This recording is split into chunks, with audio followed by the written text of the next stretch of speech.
Captain Jake Morrison stood on the bridge of the USS Liberty, watching the stars shift and bend as they came out of quantum space. The journey from Earth had taken 3 months, and this was humanity's first trip beyond their solar system. Jake felt excited and nervous at the same time. "Quantum drive shutting down, Captain," said Chief Engineer Lisa Parker from her station. Her hands moved quickly over the controls as she checked all the ship's systems. "Everything looks good." "We made it in one piece," Jake smiled. The Liberty carried 200 crew members, all volunteers for this historic mission. They were explorers, scientists, and engineers who wanted to see what was out there among the stars. Earth's leaders had chosen the Kepler 442 system because their telescopes showed it might have planets suitable for life. "Tony, run a full sensor sweep," Jake ordered. Weapons Officer Tony Cruz nodded and began scanning the area around their ship. Dr. Amanda Foster, their science officer, was already studying the readings on her screen. "Captain, I'm picking up something strange," Tony said, his voice tight, with worry. "There are ships out there, lots of them, and they're fighting." Jake moved to look at Tony's screen. Red dots and blue dots were scattered across the display, moving in complex patterns. Bright flashes showed where weapons were firing. This was not what they had expected to find. "How many ships?" Jake asked. "I count at least 60 vessels, sir. 2 different groups. They're in the middle of a big battle," Tony replied. Dr. Foster looked up from her station. "Captain, these ships are using technology we've never seen before. Their energy signatures don't match anything in our databases. And the size of some of these vessels, they're huge." Jake felt his heart beating faster. Humanity had always wondered if they were alone in the universe. Now they had their answer, but it wasn't the peaceful first contact they had hoped for. "Put it on the main screen," he ordered. The bridge's large display showed space filled with strange ships. Some looked like they were made of crystal and light, beautiful but deadly. Others appeared to be alive, with curved surfaces that pulsed like a heartbeat. Bright beams of energy flew between them and explosions lit up the darkness. "My God," whispered Communications Officer Danny Phillips. "They're aliens, real aliens." Suddenly all the fighting stopped. Every ship in the battle zone came to a complete halt. The weapons fire ended and an eerie silence fell over the area. "What happened?" Jake asked. "Why did they stop?" Tony checked his instruments again. "Sir, I think they detected us. All ships are now pointing in our direction." Dr. Foster's face went pale. "Captain, we're receiving multiple communication signals. They're trying to talk to us." Jake took a deep breath. This was the moment that would change everything for humanity. "Can you understand what they're saying?" "Working on it, sir. My translation programs are analyzing their languages now." Amanda's fingers flew over her keyboard. After a few minutes, she looked up. "I'm getting partial translations. 2 different species. And they both want to know what we are and where we came from." On the screen, Jake could see the alien ships moving closer. The crystal ships formed one group, and the living-looking ships formed another. Both groups kept their weapons pointed away from the Liberty, but Jake knew that could change quickly. "Captain," said Danny, "one of the crystal ships is sending a more detailed message. Dr. Foster's computer is translating it now." Amanda read from her screen. "They call themselves the Zephyrian Empire. Their leader, Admiral Vex Kalar, wants to meet with us. He says they've never seen our type of ship before." "And the other group?" Jake asked. "The Sauroch Confederation. Their war chief Gorthak also wants to talk." "Captain, both groups seem very interested in us. Maybe too interested."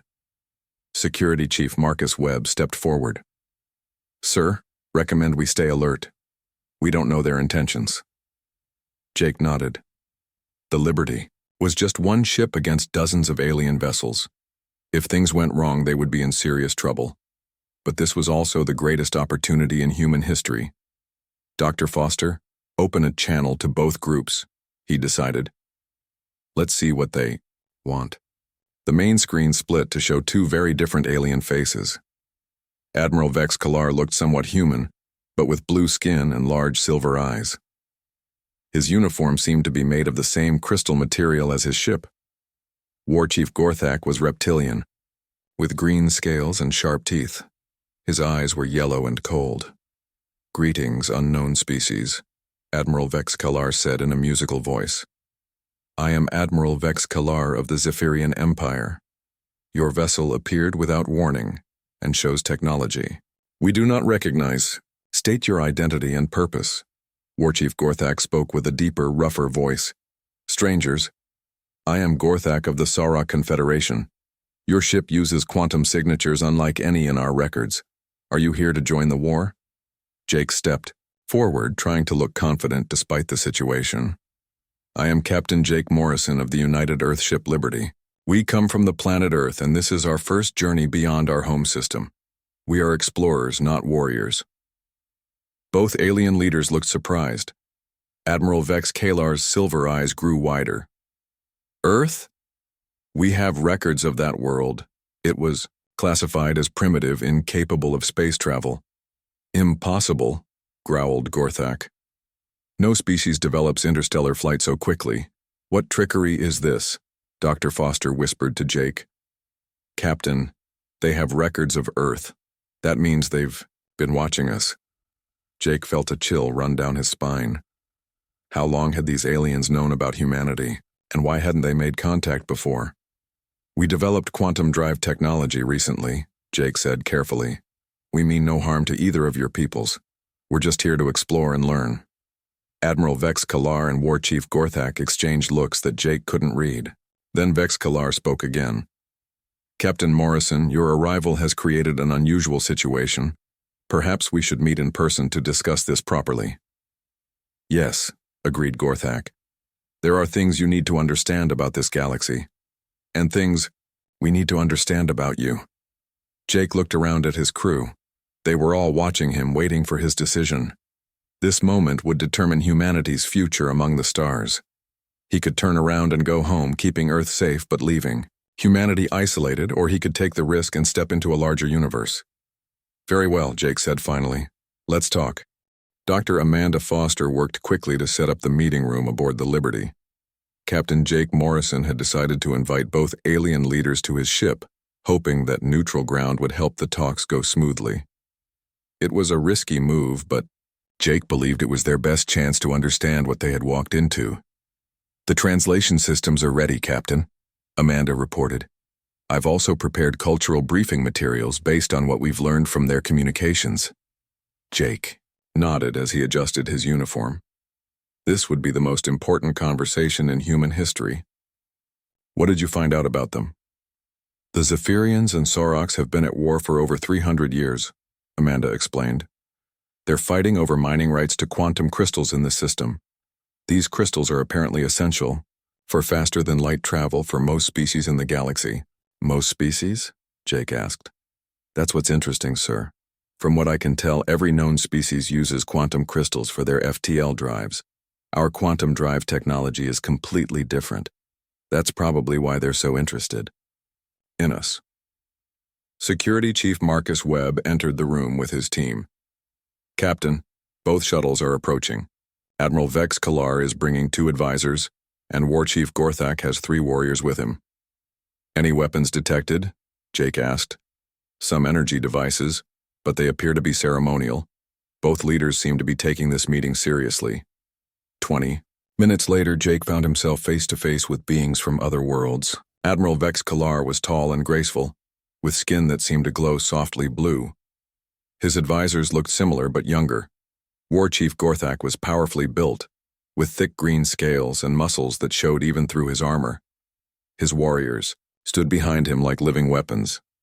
"Welcome aboard the Liberty," Jake said, gesturing to the conference table. "Please sit. Can we offer you anything to drink?" The aliens exchanged glances. "You invite enemies to the same table?" asked Gorthak, his yellow eyes fixed on the Zephyrians. "On my ship you are guests, not enemies," Jake replied calmly. "We believe problems can be solved through talking, not fighting." Admiral Vex Kalar tilted his head, studying Jake carefully. "An interesting philosophy. Tell me, Captain Morrison, how many ships does Earth have like yours?" Jake had expected this question. "The Liberty is our only interstellar vessel. We're new to space travel beyond our own system. Both alien leaders looked shocked. Gorthak's warriors whispered among themselves in their harsh language. One ship? Vex Kalar asked. You traveled here alone, knowing nothing of galactic politics, or the dangers you might face. We're explorers, Jake said simply. Sometimes exploration requires taking risks. Dr. Foster stepped forward. If I may, I'd like to understand more about your conflict. You're fighting over quantum crystals? Gorthak nodded grimly. The crystals in this system are the purest ever discovered. With them, my people could power our fleets for generations. The Zephyrians want to hoard them for themselves. That's not true, protested one of Vex Kalar's advisors. We need those crystals to maintain our trade routes. The Saurochs would use them to build weapons of war. Enough, said Vex Kalar calmly. Captain Morrison, perhaps you don't understand. These crystals are not just valuable. They are necessary. Without them, interstellar travel becomes impossible for most species. Chief Engineer Lisa Parker had been listening quietly from the back of the room. Now she spoke up. Excuse me, but why do you need crystals for space travel? The alien stared at her as if she had asked why they needed air to breathe. All quantum drives require crystal matrices to fold space-time, explained Vex Kalar slowly, as if talking to a child. How else would you achieve faster-than-light travel? Lisa looked at Captain Morrison, who nodded for her to continue.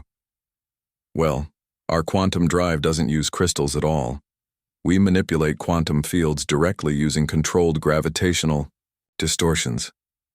The silence in the room was complete. Even the Sauroch warriors stopped moving. That's impossible, whispered Gorthak. No species has ever achieved FTL without quantum crystals. But we did, said Lisa matter-of-factly. Would you like to see how it works? Admiral Vex Kalar leaned forward, his silver eyes bright with interest. You developed quantum manipulation without external matrices? How long ago? About 5 years ago, Jake answered. We've been testing it in our solar system before attempting this journey. 5 years, repeated Vex Kalar. We've been studying quantum crystal technology for over 1,000 years. Dr. Amanda Foster pulled up a holographic display showing Earth's solar system. We'd like to understand more about the galaxy we've entered. How many species are out there? 47 known intelligent species, answered Gorthak. All members of various confederations, empires, or independent systems, all competing for resources and territory. And they all use quantum crystals for travel? Asked Amanda. Every single one, confirmed Vex Kalar. Until now, apparently. Medical Officer Dr. Ryan Blake entered the room carrying a medical scanner. Captain, you asked me to run some basic scans on our guests to make sure our life support systems are compatible. Of course, Jake said. With your permission, gentlemen. Both alien leaders agreed. Dr. Blake ran his scanner over them, and his eyebrows rose as he read the results. Fascinating, he murmured. Admiral Vex Kalar, your cellular structure shows signs of energy-based metabolism. And War Chief Gorthak, your biology includes redundant organ systems and rapid healing capabilities. You can determine all that with one scan? Asked Vex Kalar, surprised. Our medical technology is quite advanced, Dr. Blake replied. I'm also detecting some cellular damage in both of you that could be easily repaired with our regenerative medicine. Gorthak's warriors hissed in their language. Their leader held up a hand to quiet them. You offer to heal enemies? I offer to heal people who need healing, Dr. Blake said simply. That's what doctors do. The aliens exchanged more glances. Admiral Vex Kalar spoke slowly. Captain Morrison, your species has developed technologies that surpass anything in the known galaxy, quantum manipulation without crystals, advanced medical scanning, regenerative medicine. What else can you do? Engineer Tony Cruz had been monitoring the alien ships from the bridge. Now his voice came over the intercom. Captain, both fleets are moving into defensive positions. I think word is getting out about our conversation. Jake looked at his guests. Is that a problem? Captain, said Admiral Vex Kalar seriously. "What happens here today will change the balance of power in the galaxy. News of your capabilities will spread quickly." War Chief Gorthak nodded agreement. "Every species will want to either ally with you or eliminate you as a threat. There is no middle ground in galactic politics." Jake felt a cold weight settle in his stomach. They had come here as explorers and accidentally become players in a game they didn't understand. "What do you recommend?" he asked. "That depends," said Vex Keller, "on what humanity wants from the galaxy." Jake looked around at his crew, then back at the aliens. "We want to learn, to explore, and to make friends. We don't want to conquer anyone or control anything." Both alien leaders stared at him as if he had spoken in an unknown language. "You have superior technology and you don't want to use it for conquest?" asked Gorthak. "Why would we?" Jake replied. "What's the point of making enemies when we could make friends instead?" The silence stretched long enough to make everyone uncomfortable. Finally, Admiral Vex Kalar spoke. "Captain Morrison, I think you're about to learn that the galaxy is not a friendly place, but perhaps it's time for that to change." The news spread across the galaxy faster than Captain Jake Morrison had thought possible. Within 2 days of their meeting with Admiral Vex Kalar and War Chief Gorthak, quantum communication networks were buzzing with reports of the mysterious human ship and its impossible technology. Dr. Amanda Foster monitored the transmissions from her science station. "Captain, we're being discussed on over 30 different communication channels. The translations are interesting." "What are they saying?" Jake asked, though he wasn't sure he wanted to know. "Most of them can't believe that we don't use quantum crystals for FTL travel. Some think it's a lie or a trick. Others are calling us either the galaxy's salvation or its greatest threat." Communications Officer Danny Phillips looked up from his station. "Sir, we're receiving an official transmission from something called the Galactic Council. They want to speak with you." Jake had learned about the council from their alien guests. It was a loose confederation of the 12 most powerful species in the galaxy, and they made the rules that everyone else had to follow. "Put them through," Jake ordered. The main screen showed a being unlike any they had seen before. It had 6 arms, purple skin, and eyes that seemed to look in multiple directions at once. When it spoke, its voice was cold and commanding. "I am Council Prime Zex Morian of the Galactic Council. You are the captain of the vessel claiming to represent the species called humanity?" "I am Captain Jake Morrison of the USS Liberty," Jake replied carefully. "We represent Earth and humanity, yes. You will report to Council Station immediately for evaluation and integration into existing galactic power structures. This is not a request." Jake felt his crew tense around him. The alien's tone made it clear that they were used to giving orders and having them obeyed without question. "I'm afraid I can't do that," Jake said politely. "Humanity doesn't recognize any galactic authority over sovereign species. We're willing to meet and discuss mutual cooperation, but we won't be ordered around." The Council Prime's multiple eyes all focused on Jake at once. "No species has ever refused a council summons. You will comply or face the consequences." "And what consequences would those be?" Jake asked, keeping his voice calm despite the anger building inside him. "Economic sanctions, travel restrictions, and, if necessary, military action to ensure compliance with galactic law." Jake looked around at his bridge crew. They were all watching him, waiting to see how he would respond to this threat. He thought about Earth, about the 200 crew members aboard his ship, and about the future of humanity among the stars.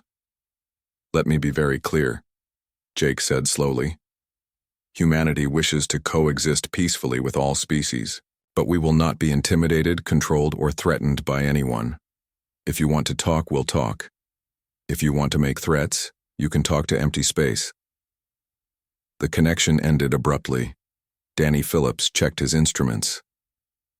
"They cut us off, Captain." "Good," Jake muttered. "I didn't like their attitude anyway." Security Chief Marcus Webb approached the captain's chair. "Sir, long-range sensors are detecting multiple ships heading our way. Looks like a large fleet." Dr. Foster ran the sensor data through her computers. 40 ships, Captain. All different designs, probably representing different council species. They'll be here in 6 hours. Jake had hoped for more time to figure out their situation, but the galaxy wasn't going to give it to them. What's our status, Lisa? Chief Engineer Lisa Parker checked her displays. All systems green, Captain. Quantum drive is ready if we need to leave quickly. But sir, 40 ships, that's a lot of firepower. Are you suggesting we run? Jake asked. I'm suggesting we consider our options carefully, Lisa replied. We came here to explore, not to start a war. Weapons Officer Tony Cruz spoke up from his station. Captain, I've been analyzing the alien ship designs from our earlier encounter. Their weapons are powerful, but they're designed for ship-to-ship combat using energy shields and armor. Our technology is different. Different how? Jake asked. Our nanoprobe systems could disable their ships without destroying them. We could take out their weapons and engines while leaving their life support intact. Dr. Foster looked worried. Captain, that would be an act of war against the entire Galactic Council. There would be no going back from that. There might not be any going back anyway, said Security Chief Webb. If they're coming here with 40 ships, they're not planning to negotiate.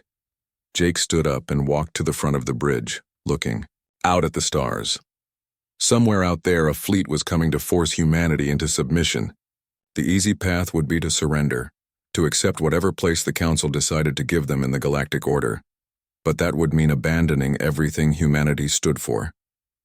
Captain, said Dr. Foster quietly, Admiral Vex Kalar sent us a private message. He says the Council is split on how to handle us. Some members want to study our technology. Others want to destroy us before we become a threat. The fleet they're sending represents the hardline faction. What does he recommend? Jake asked. He says we should leave, go back to Earth and pretend this never happened. Jake turned to face his crew. These were the best and brightest that humanity had to offer. They had volunteered for this mission knowing they might never see Earth again. Now they were facing a choice that would determine not just their fate, but the fate of their entire species. Options? He asked. We could run, said Lisa. Our quantum drive is faster than anything they have. We could be back to Earth before they knew we were gone. We could hide, suggested Danny. Find an uninhabited system and wait for things to calm down. Or we could fight, said Tony grimly. 40 ships sounds like a lot, but if our technology is as superior as it seems. Jake shook his head. Fighting 40 ships would mean killing thousands of beings. That's not who we are. Then what do you suggest, Captain? Asked Dr. Foster. Jake was quiet for a long moment, thinking. Then he smiled, and his crew recognized the expression. It was the same look he got when he was about to do something that was either brilliant or completely crazy. We're going to give them a demonstration, he said. Not of our weapons, but of our principles. Sir, asked Marcus Webb, we're going to show them that humanity's greatest strength isn't our technology. It's our unwillingness to use that technology to hurt others. Jake sat back down in his captain's chair. When that fleet arrives, we're going to disable every single ship without harming a single crew member. Then we're going to explain to them exactly why we did it. Tony Cruz grinned. You want to take on 40 ships just to make a point? Not just any point, Jake replied. The most important point in galactic history, that there's a better way to solve problems than through force and intimidation. Dr. Foster looked worried. Captain, if this goes wrong, we'll probably start the biggest war the galaxy has ever seen, Jake admitted. But if it goes right, we might just change everything. The bridge fell silent as the crew absorbed what their captain was proposing. They would be gambling everything on the hope that the galaxy was ready to learn a different way of doing things. All hands, this is the captain, Jake announced over the ship's intercom. In 6 hours, we're going to make history. Prepare for action stations, but remember, we're not here to destroy anyone, we're here to show them who we are. As the USS Liberty prepared for the confrontation that would change the galaxy, Captain Jake Morrison hoped he was making the right choice. But looking around at his crew, at the faces of people who had followed him across the stars to explore the unknown, he knew that whatever happened next, humanity would face it together. The Galactic Council's enforcement fleet dropped out of quantum space exactly 6 hours later, just as predicted. Captain Jake Morrison watched from the bridge as 40 alien ships of various designs arranged themselves in an attack formation around the USS Liberty. "They're not taking any chances," observed Weapons Officer Tony Cruz. "Full battle formation, weapons charged, shields up." Dr. Amanda Foster was monitoring the communication channels. "Captain, they're broadcasting a surrender demand on all frequencies. Council Prime Zex Morian wants us to power down our weapons and prepare to be boarded." "What weapons?" asked Chief Engineer Lisa Parker with a slight smile. "We never raised shields or charged anything." Jake had made that decision deliberately. The Liberty floated in space with all its defensive systems offline, showing no signs of aggression. To any observer, they looked completely helpless. "Sir, we're receiving a direct transmission," reported Communications Officer Danny Phillips. "Put it through," Jake ordered. Council Prime Zex Morian appeared on the main screen, flanked by military officers from several different species. His multiple eyes were focused intently on Jake. "Captain Morrison, you have exactly 1 minute to surrender your vessel for inspection and integration into the Galactic Council's authority. If you refuse, we will take your ship by force." Jake stood up slowly, making sure his posture remained calm and non-threatening.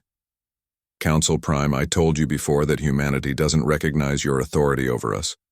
We're willing to talk, but we won't surrender to threats."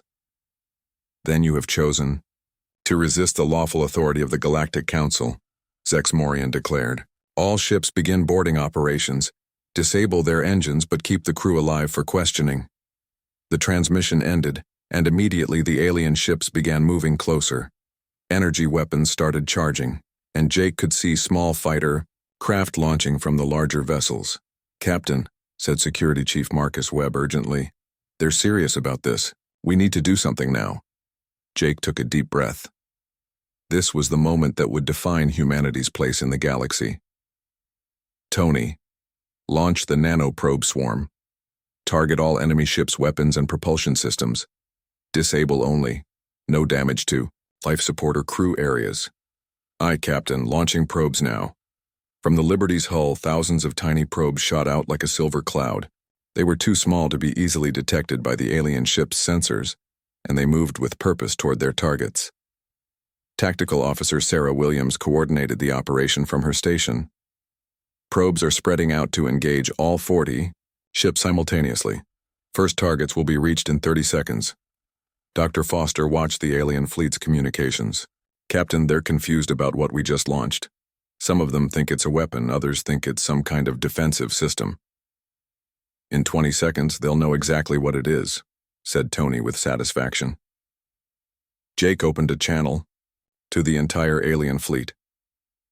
"Attention, Council Fleet. What you're about to see is a demonstration of human technology and human principles.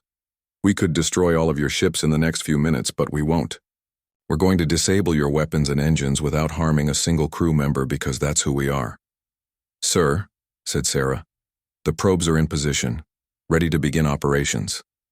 "Do it," Jake ordered.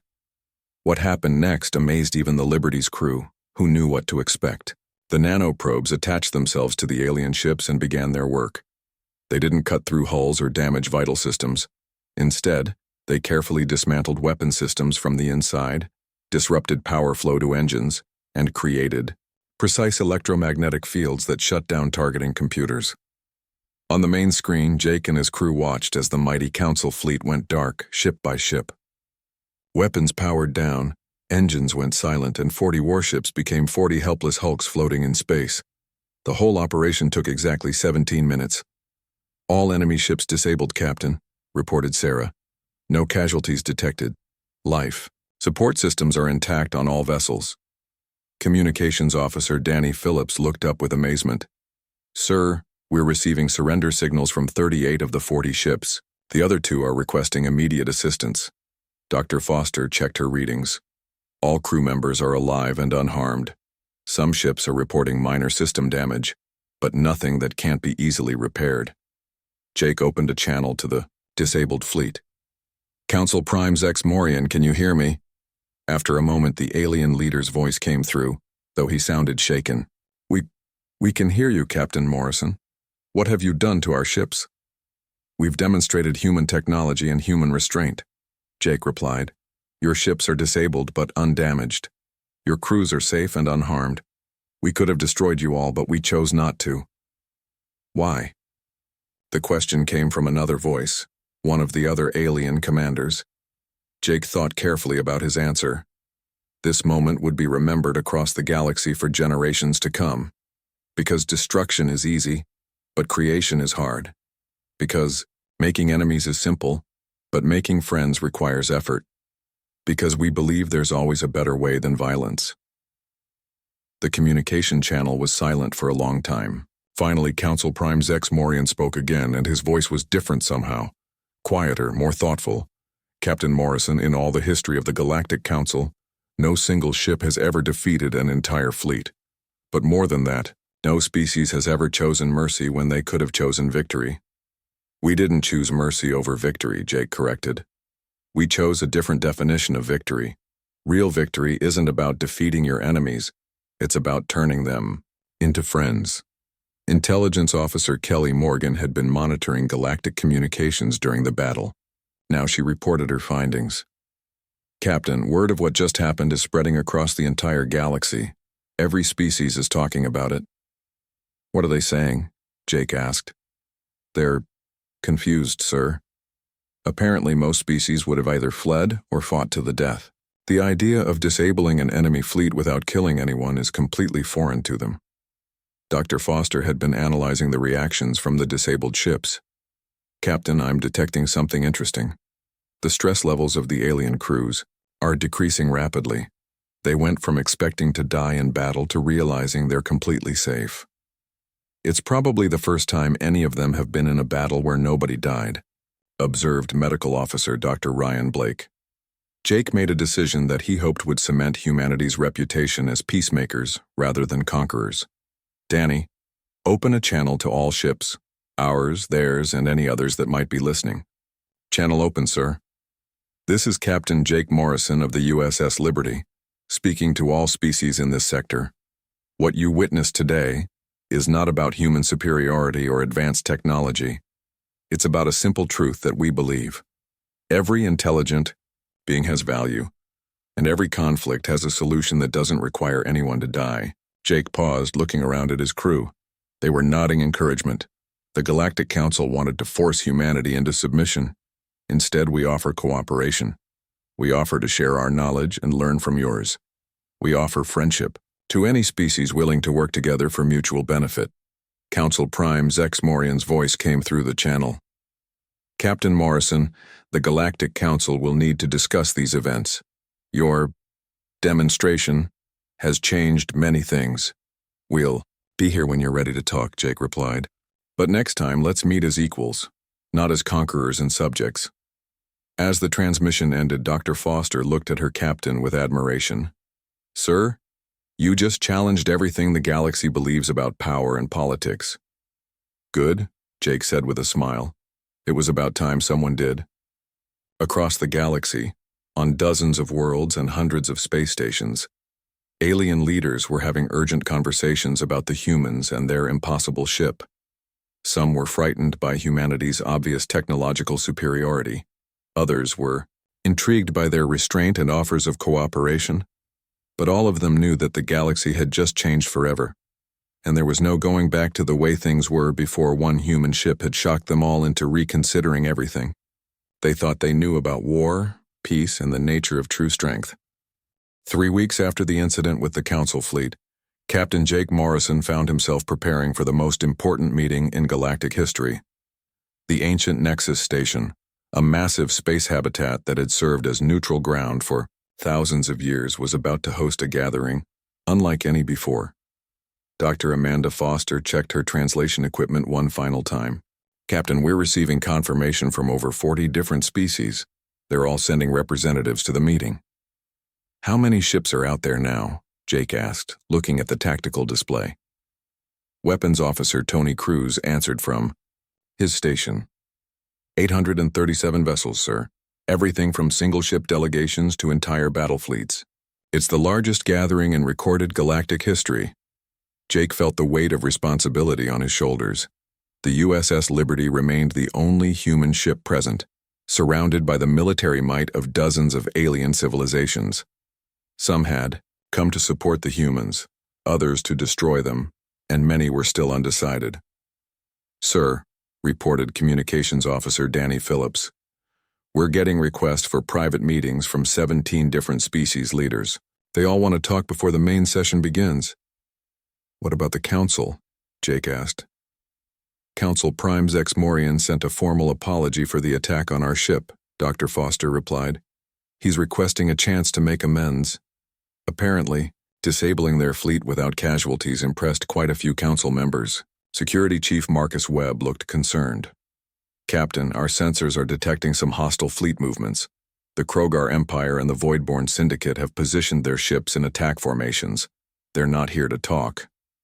Jake had learned about these species from Admiral Vex Kalar and War Chief Gorthak, who had become unexpected allies. The Krogars were a militant race that believed only strength mattered, while the Voidborn were territorial extremists who saw humans as invaders to be eliminated. "How many ships are we talking about?" Jake asked. "The Krogar fleet has 63 vessels and the Voidborn have 41. Both are heavily armed and show no signs of peaceful intentions." Chief Engineer Lisa Parker spoke up from her station. "Captain, I've been working with our new alien friends. The Zephyrians and Saurochs have been sharing technical data with us, and we've been helping them improve their systems. The results are impressive." "Show me," Jake ordered. On the main screen, Lisa displayed a tactical analysis of the friendly ships. The Zephyrian and Sauroch vessels that had originally been fighting when the Liberty arrived now showed enhanced shield efficiency, improved weapon accuracy, and better engine performance. "We shared some basic engineering principles with them," Lisa explained. "Not our advanced technology, just better ways to use what they already had. Their ships are now 30% more effective than they were 3 weeks ago." Jake smiled. This was exactly what he had hoped would happen: cooperation leading to mutual improvement, rather than one species dominating others. "Captain," said Intelligence Officer Kelly Morgan, "I'm monitoring communications from the moderate factions. The Etherian Collective and the Nexari Republic are working together to prevent a war. They're trying to convince other species that humanity represents opportunity, not threat." "And the militant factions?" Jake asked. "They're planning to attack during the peace talks," Kelly replied grimly. "They believe that destroying the Liberty will send a message that advanced technology without military conquest makes species weak and vulnerable." Dr. Foster looked up from her cultural analysis reports. "Captain, there's something else you should know. Ambassador Zara Lynn of the Etherians and Chief Scientist Quantum Mind Beta of the Nexari have been studying human philosophy and social structures. They're fascinated by our concepts of democracy, individual rights, and cooperative problem-solving. They want to try human-style government?" Jake asked, surprised. "More than that, sir. They're proposing a complete restructuring of galactic politics based on human principles. Instead of the Council ruling over everyone, they want a federation where each species has equal representation and decisions are made by consensus." Jake felt a mixture of pride and worry. It was gratifying that human ideas were inspiring positive change, but it also meant the stakes of this meeting had grown even higher. "Captain," announced Tony Cruz, "we're receiving a priority transmission from Nexus Station. They're ready for us." "All right, people," Jake said, standing up. "This is what we came here for. Lisa, I want you monitoring our friends' ships. If shooting starts, help them coordinate their defenses. Tony, prepare the nanoprobe systems, but remember, disable, don't destroy. Amanda, you're with me for the negotiations." As they prepared to transport to the station, Dr. Foster pulled Jake aside.